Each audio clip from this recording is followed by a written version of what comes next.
All right, so let's get to John Kincade here. Mornings on 97.5 The Fanatic. I mean, long time sports talk host. Atlanta, I remember listening. Philadelphia now, back in Philly for the last few years. And I'm glad to have you join us here, John, because yes, obviously the Dolphins have the Eagles this Sunday night.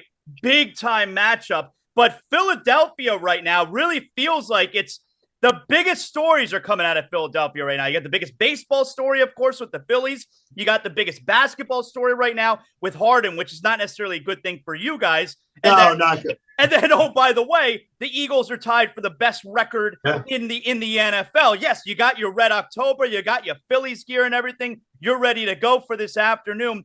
But so with those three monster stories, give me the pie chart right now. Mornings on 97.5 The Fanatic, the percentages give the time given to those three stories on a week like this. 5% Harden at the most, because we're tired of his lazy ass act. I'll be honest with you. I'm tired of his whole cartoonish belief system. He looks in a mirror and he sees 28-year-old James Harden. He doesn't see the James Harden that we've seen, especially in crunch time when they've needed him. No more than 5% right now to the Sixers. They're not even really on the radar much. And I would say it's probably surprising to you, 50% Eagles, 45% Phillies. Wow, yeah, Eagles, you guys love the Eagles, man. Oh, the Eagles in this town is, well, as I say to people, and I love Miami, by the way. I love South Florida. My wife graduated from Chaminade, Madonna. Okay. Well, when it was just Madonna. Yeah. Before the thing. So she grew up there after coming to this country from Jamaica. And so we love that area. I just love everything about it. But in Philly, you greet people with "Go Birds, go Birds, go Birds." It's sort of like Roll Tide. Yep. You know, it's like everybody here, but it's been forever since I was a child. A lot of the Go Birds stuff. But now it's amped up on steroids. Like you wouldn't believe. It's constant. Everywhere you go, it's "Go Birds, go Birds." Like you're saying. And if you see anybody in Eagles gear, it's "Go Birds" if you're in Vegas, if you're in Florida, if you're wherever. It's all over the place. So let me touch on a little bit with the Sixers and the Phillies, and then we'll get to the Eagles stuff. Sure. The Sixers part. All right, so here's an issue I have with it on the outside looking in. And you got to also remember, I'm coming from a perspective of Miami Heat culture. We take basketball super serious. It's very business-like. What are your thoughts on Embiid right now? Where like on a day like yesterday, he's asked about it and he's playing coy. I don't know. Maybe James had somewhere to be. He had something going on. I don't know why he's not here. Like in my, like that'd be like if Alonzo Mourning were being asked, why isn't his second best player on a championship contender here? Like, Alonso's going to light him up. And it's like, hey, man, we're trying to do something here. What the fuck are you doing? So what's the talk about Embiid's role in this situation? Well, the one thing is with James not being there yesterday, I noticed that a couple of the clubs had Dollar Wing Day. So maybe those gentlemen's clubs. Yes. So Wednesdays is a slow day. So they offer the wing deal and everything. And from James, we know. Yeah. So I'm thinking that might have been the reason he wasn't there. Maybe Mercedes and Corvette were asking him to make an appearance. I'm very anti-James Harden, if you don't know. Yep. Not his talents. I respect the hell out of his career. I respect the hell out of what kind of a player he was. He's not that player anymore. He looks in the mirror and he sees that player. He has let this city down twice in postseason. And so, but to Embiid, I said it before and I'll say it again. Joel Embiid, find your damn voice. Speak up. You are the leader of the franchise. Yeah. Stop kissing butt of James Harden and have a statement to make. You're the leader here. We're trying to accomplish a championship. We've fallen short, miserably short, over expectations. Where the hell are you, James? James has to be fully committed. And I'll tell you right now, I would not put him on the court. If you're not fully committed, if you're pulling this nonsense, I wouldn't even put him on the court. I'd make a statement. Nick Nurse is just starting out. I'd make a statement and say, I don't want a guy who has half-assed commitment to my franchise. And I wouldn't want it. I totally agree. Like Embiid, he's the MVP of the league. He's trying to win a championship. And this guy is in a scenario right now where he's potentially dampering what you're trying to accomplish. I don't get the nice guy. Zaz, it's not potentially. He right now, he could drag this team I don't know, he could drag them to a 5 seed. I mean, he could, there's up and coming teams in the East. I'm worried about Cleveland. I really am. I'm not worried about the Knicks beating them out, but I think that the gap between the Sixers and the Knicks with Embiid playing his nonsense, with Harden playing his nonsense, I think that gap's much smaller. This team could end up a 5 seed, which would be an abject failure. And everybody's worried. They don't want to critique Joel Embiid in this town. Yeah. He's the MVP. He wasn't the MVP in the playoffs. Yeah. And more importantly, to me, it's the idea of everybody's petrified that the whole people who bought into that process, which I never did, I was a detractor from day one. I'd never advocate losing to get good because I think you get a loser mentality doing it, losing games purposely. And I think it's played out that way. I think I'm right. Is that to me, they're so afraid that they're going to go through another one. Yeah. That's going to require another teardown because they're just not mentally prepared for it. I'm prepared for it because I'm believing that's where they're heading if things don't turn around. If they don't get a good deal for James Harden, I have very low expectations on whether they can compete for a championship. The Phillies. So game 3 is this afternoon. Yes. The Phillies, Bryce Harper. Give me a little bit on Harper here, where I look at it and it feels to me like he is on a trajectory of being one of the all-time most beloved Philly athletes. Am I right about that? There's not even a question. He could go in right now and knock off a Wawa and be caught on every security camera. And people will say, do you recognize this thief? And every Philadelphia would go, nope, never saw him before in his life. What Bryce Harper's done is he's come to his second team, the city that he picked, the fan base that he picked. And he told us from day one, I want to be a Philadelphian. That's why I put in the no trade clause. I want you people to know I'm as committed to you as I know you're going to be to me. And then John Middleton, the owner, who has gone out and done everything he can to give the team the resources it needs, consults with Bryce Harper about what kind of players you want in this team. The Schwarber deal, the Castellanos deal, the Trey Turner deal. General manager Bryce Harper, as I point to, because he does 2 jobs for the price of one. I think he said to Dave Dombrowski, these are the guys I want. These are the kind of teammates I want. Him and Castellanos played together in high school on one of those like USA All-Star teams. He knew Trey Turner as a teammate. He knew Schwarber as just a dog. And he said it from day one that Kyle Schwarber will be beloved in this city. And he said it. He goes, he's going to be beloved here. Kyle Schwarber is just, the big Wawa up here. And a lot of people in South Florida know what Wawa is. It's the convenience store, which is the greatest food in the world. And they have the Schwarbomb, which is the energy drink. Mm-hmm. And then you have the Schwarber Shorties. You can get the short hoagies, the Schwarber Shorties. He's beloved already. And when you perform in October in this town, you never buy a beer the rest of your life. And you don't have to win a championship. You can get close. You can be like, how the Heat players are so respected.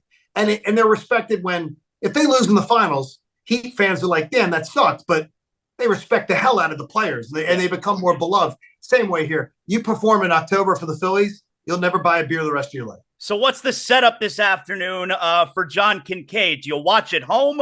Do you pace around the living room the whole game? What's the setup?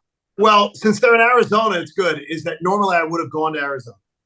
And but as you know, we've talked about it, I'm doing cancer treatments right now. And so I'm not even allowed to go to the home games because I'm in my last 30 days of treatment.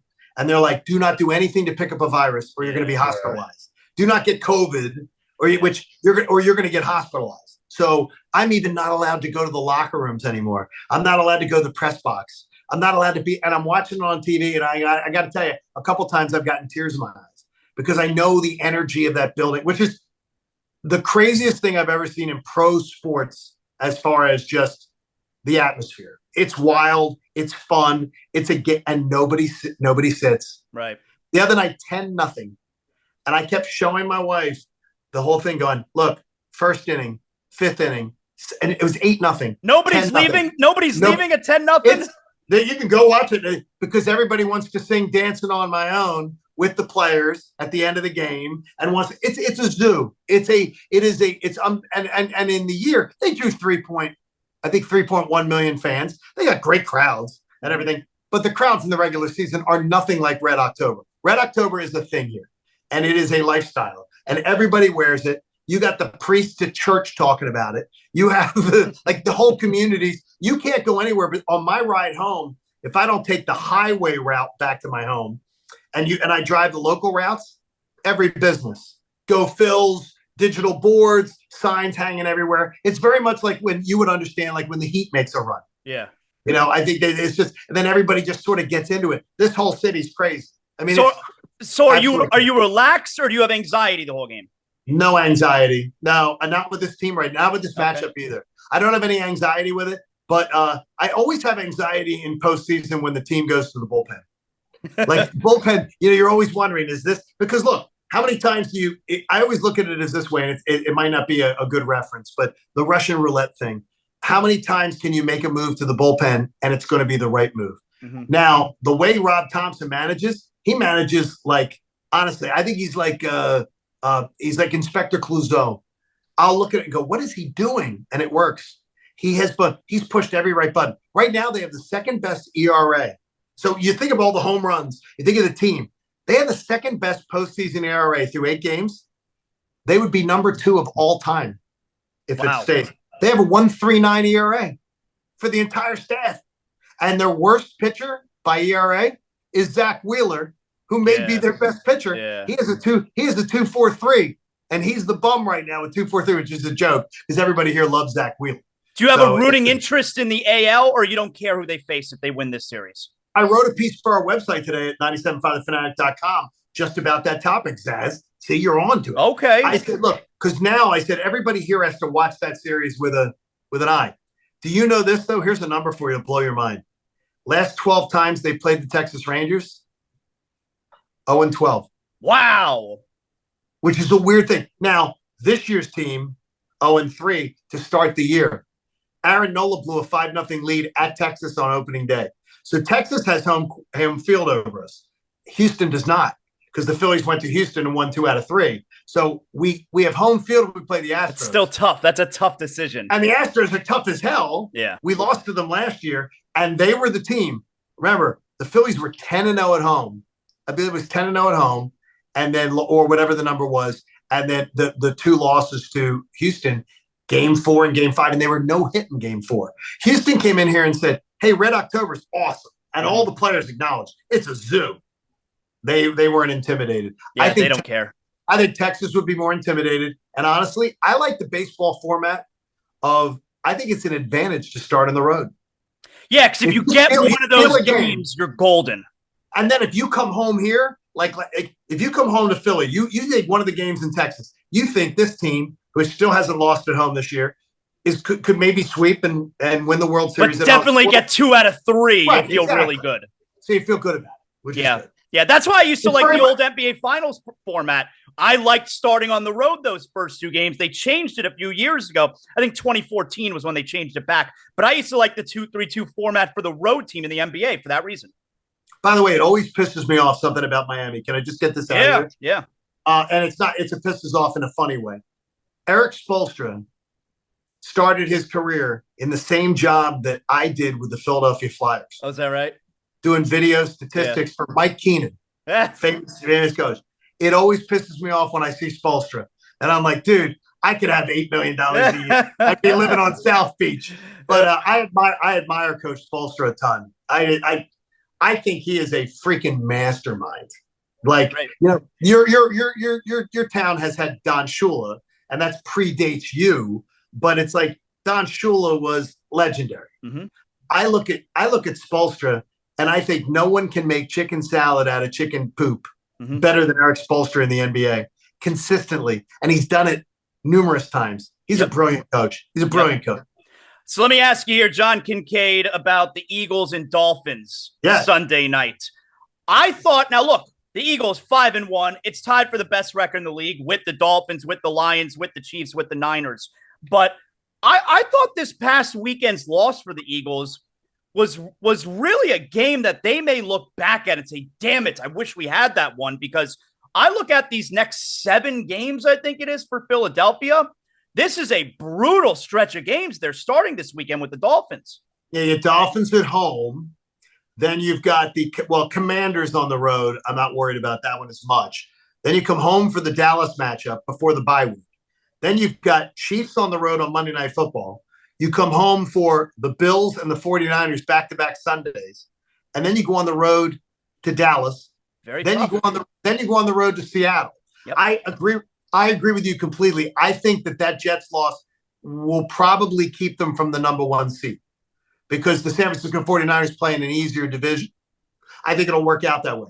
But in their division, I'm not worried about it as much because, like with Dallas plays – they had to play 49ers on the road. They already lost. They have to play Buffalo and Miami on the road in December. So if the Eagles split with Dallas, I have no concerns. The East is one. But I think they're going to be the 2 seed. Yeah. And I think it may be because of that game that we saw last Sunday. But I've got something – you want something bold? Yeah. That I've been saying all week? Yeah. And my station, I have told the members of my radio station that I said, I noticed some kitty litter boxes are out here. So we have some scaredy cats in the building. I'll be bold and beautiful. Really? I'm going to be bold and beautiful here. I'm going to tell you flat out. I think the Eagles are going to win. I think the Eagles are going to be put on their best showing of the entire year. And I think that the Eagles offense will look like last year's offense against that Dolphins defense. I'm expecting a Eagles victory. And I think it will be cosmetically close, but it won't be close. I think the Dolphins got a lot to prove this Sunday. The Dolphins 5 wins this year. They're 5-24, like you put out there. I bring that up all the time. I saw you did. They're 5-24. Now you can. By the way, do you know that is? And I'm going to give ESPN stats and information the credit. Mm-hmm. That's the worst the opponent's win percentage that a team has ever put up their first 5 wins with. Well, but now look, and that's why the numbers are so inflated for the Dolphins offense. Which, by the way, I have a ton of respect for that Dolphins offense. And being in the South as long as I was, I saw the whole Tua Jalen thing play out in the SEC. I have tons of respect for Tua and everything. But those offensive numbers are completely inflated. And I mean, look, you can only beat who's in front of you, all right? And they're doing it. But they got a little bit of a bully mentality right now, the Dolphins, where they're kicking the shit out of the bad teams. They've only played one good team. And they lost by 4 touchdowns. 4 touchdowns. So, and I also made this statement. There isn't a team in the NFL that could beat the Eagles by 4 touchdowns. None. There will never be a final score where you come in on Monday and go, wow, the Eagles got blown out by 4 touchdowns. Right. It'll never happen. And that to me is another thing too. It tells me something about that bully mentality. Mm-hmm. But when you go up against another team that's going to punch you in the mouth, and that Eagles offensive line, I think, has a huge advantage this weekend. But we got a ton of injuries on both sides of the ball, right? You do. Both teams do. It's weird. Is that like there's critical guys too, which is plus another thing you guys got going for you. It's the Kelly Green bring back Sunday night. I don't know if you knew that. What? It's the Eagles alternate. You know the Eagles when okay. The Eagles wore Kelly Green until 1996, and they're doing that this Sunday. It's the re-premiere of the Kelly Green. You don't understand. I've never heard more discussion in my life over people wanting, we got to bring back the Kelly Greens. Kelly Green. It's the biggest thing in this town. Sunday, everybody will be wearing. If you go shopping at Giant on Sunday, I think you get 10% off if you're wearing Kelly Green. It's like the whole city's going nuts with it. Who is the player you think of when you think of that uniform? Reggie White. Okay. I mean, to me, it's Reggie White because I saw a lot of crappy football in Kelly Green. I sort of think Kelly Green looks more like the little bags that I put the poop in when I take Nikki Foles, my dog, out for walks. Because I saw a lot of crappy. Like to me, it's all the 35s and below that are going nuts. We got to get Kelly Green. I said, yeah, that's because you didn't watch a bunch of crap football like I did. Kelly Green. The minute Jeffrey Lurie got here, the whole organization changed. Great owner, the minute he came in. And he went to the midnight green and changed it and everything like that. I've seen the midnight green, and all they do is win, no matter what. To use a Miami reference too, shout out there. And so I look at it and go, okay, I like the Kelly Green's nostalgic, but it's nostalgic for a lot of crap. What is the general thought this week, these days, about Jalen Hurts? He was an MVP candidate last year. Probably finished second, if I'm remembering correctly. Yes. As far as his play this year, what are the thoughts on Hurts? Very disappointed. The fan base is a little disappointed. But as I say to them all the time, if I told you that a quarterback was going to go 22-2 as the Eagles starter, I would tell you to shut the hell up. If he's losing once every 11 games, shut up. Shut up. He is a brilliant, and I don't use the term game manager in a derogatory term. He is a brilliant game manager. What happened last Sunday is more of a product of Lane Johnson being out. The right tackle, when Lane Johnson doesn't play, if the Dolphin fans, if you hear Sunday, Lane Johnson out, your chances to win doubled. That's how important he is, and that's how much this team loses when Lane Johnson doesn't play. So to me, that's something to watch. If you see Lane Johnson late Sunday afternoon out, Dolphins' chances to win double. And do we think Jalen Carter's going to play? I think Jalen Carter's playing. I think Jalen Carter's playing, and I do think Darius Slay will play. All right. And if Jalen Carter plays, that ruins Tua a little bit because there's nothing worse for Tua than when people are blowing up right in on him, right over the center. Jalen Carter is a beast, and I got to watch him from his time he was recruited at Georgia by Kirby Smart to his career there, and then now at Eagle, where we draft literally everybody out of Athens. We just set up camp in Georgia and say, okay, let's fit you for a uniform before draft night. Jalen Carter is a beast. Yep. I mean, he is a game wrecker. And when I watched the Cowboys go on out there and get a guy from Penn State to be their defensive game wrecker, I was like, why can't we do something like that? And Jalen Carter is that guy. Yep. And it felt and NFL teams are going to kick themselves for years to come. Yeah, he went 12 or something? Where'd he go? No, 9. Oh, but there was talk where it's like he could have been one of the top picks. He should have been. And the Bears traded the 10th pick. They traded back to the 10th pick so the Eagles could take him. I mean, the Bears, a team built in the past on strong defense, ferocious defense. And if we score 17, 20 points, we'll win because our defense will just dominate people. I can't believe they ever let Jalen Carter get out of there. I can't believe it. Some quick thoughts here, John, on what you've seen from afar on Tua. You like what you see? Oh, I like Tua. I've liked Tua since college, though. And I can tell you this, is that I think between Tua and between Jalen Hurts, I know Nick Saban a little. I don't know him well, but I know him a little. I've interviewed him many times because of being in the South for 20-some years.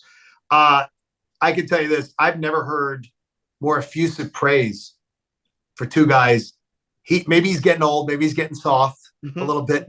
But the way that Nick Saban will talk to you on and off record about Tua and Jalen Hurts, he thinks the world of both of them. And I respect his opinion. I know a lot of Dolphin fans aren't big Saban fans, but I respect his football IQ. He loves both guys, and he likes them for sort of different reasons too. But those are two. But both franchises are really, really happy. I worry about Tua's health though. I'm wondering, is he going to I believe Jalen will have a long career, and it's one of the reasons why I would take Jalen over Tua. Is just the concussion thing scares me. Yep. And he's a guy that I don't think he eludes harm's way the way Jalen Hurts does. And Jalen Hurts really rarely takes a big hit. I mean, he's just not mobile, Tua. He's not mobile. No, I mean, Tua's not mobile, and that's why Jalen Carter, if Jalen Carter's playing, it's even worse for Miami because they're just with him and Fletcher Cox in the rotation, and they rotate as many guys on the defensive line as any team in the NFL. And so I think it could be it's going to be a really interesting Sunday. But look, hey, I wish it was in Miami and I could be there. That would be great because I would back in the day we would go every year to a place called the Bahia Cabana. You remember that? No. Remember that hotel? Caddy corner. It was caddy corner to the Yankee Clipper. Okay. Right at Bahia Marriott Base. Okay. And it was owned by Philly people. Okay. And so, and that were friends of our family. My childhood was spent 2 weeks minimum every summer at the Bahia Cabana in Fort Lauderdale. And then it was the night of Christmas or the morning after, fly down and spend the week between Christmas and New Year's. And we would always be New Year's Eve right there in the ocean with right where the Yankee Clipper is. And I think Channel 4 used to be up there at the top of the Clipper. Yeah, maybe. Back in the day, they would do the news at Channel 7 or 4. And so my childhood was spent in Fort Lauderdale. Have you been here? Have you been to Hard Rock Stadium since all the renovations? I have. Yeah. I went to the first game there ever. Do you know Miami? What, 88, 89? Is that what we're talking about? Miami, in the summer, Miami versus the Bears. Wow. And it was versus the Bears. I think it was 87 because it was right after they won. And so it was right after the Bears had won. Right. And my buddy Joe got tickets because LF Driscoll, his construction company, was part of building the stadium. So he got tickets and we got to go down. The stadium's great now. It's a beautiful stadium now. They've changed a lot. Oh, yeah. They changed it a lot. And plus two, I think once you get the Marlins out of there, yep, you can make it more of a football experience. Like I like here that we have in the same parking area. You got the football team, you got the baseball team, you got the basketball team, and the hockey team sharing a ring. So nobody's sharing, like except the basketball and hockey do, but that's common in most markets. It's just that idea of crazy. It's common in most markets. In a southern market, in a southern market here, we have different arenas for the basketball and hockey. It's so stupid. I think it makes no sense, and I got to tell you, I love.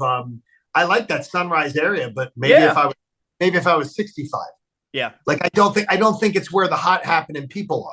The Panthers wanted the Broward crowd when they left 25 years ago. And I got to tell you is that, Zaz, we're hot and happy. So we want to be where the party scene is.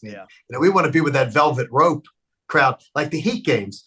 Look at the beautiful venue you're walking into, but more importantly, the outside, like where you are and just whole thing. And Shaq, after working with Shaq for 6 years, he sold me on Miami. And then just how much fun. And if you ever go to Miami with Shaq, you'll never think of Miami the same way. It's even better. It's better than you ever saw in your life just because it's just so much fun. He loves the people there. Yeah. He just loves it so much and loves the policemen there and everything. And it's so funny to just hear Shaq go, I want to go on a ride tonight. And he literally just pick up his phone and go, Shaq, I'm going to go ride in the middle of the night. I'm going to go riding with the cops. Yep. It's the craziest thing in the world. Yep. John, excellent job. I enjoyed this. Tell everybody how they can always fun, Zaz. Tell everybody how they can hear you and how they can read what you got going on. Well, 97.5thefanatic.com. You can download the app. If you're a Philly transplant down there in Miami and you love what Zaz is doing, check me out. I do morning 6 to 10, but also too, the show is on YouTube. It is archived so everybody can watch. And we do it by segments and we all like specific topics. And then we also do it the whole show. At John Kincade on Twitter is where we can always interact. Awesome. Thank you, John. Hey, continue the good fight, man. It looks like you're doing great. Yeah, I mean, have you had any guests on that are doing chemo? I have not. Look at that. Look at that. Right at my port, right in my chest. And I'm doing chemo and I'm talking to Zaz. Good for you. I appreciate it, John. Thank you. Take care, man. We'll see you soon. Take care.